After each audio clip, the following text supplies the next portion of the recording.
bulan hana Mati hok sirga Baru habis sisa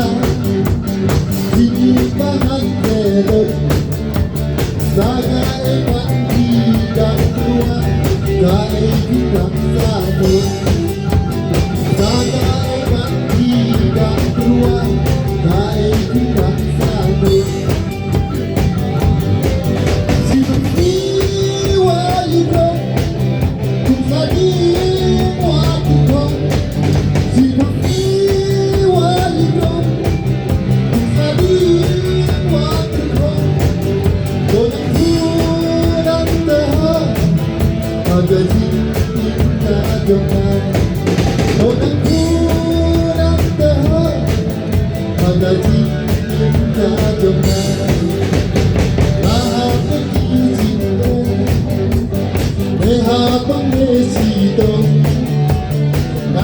lagi bulan Junong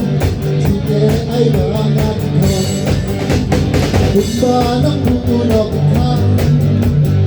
Ganing ulan ka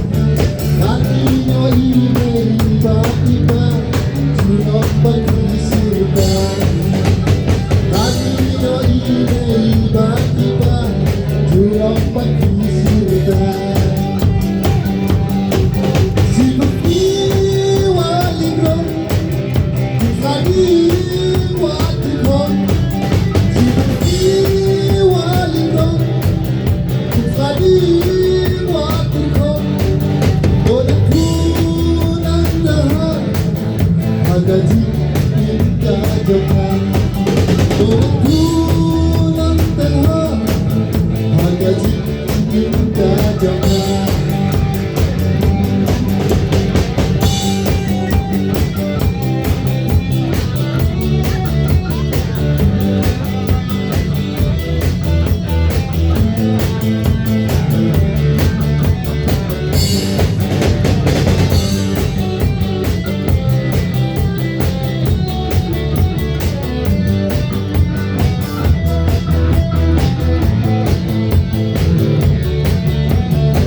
Magazine in Kajuna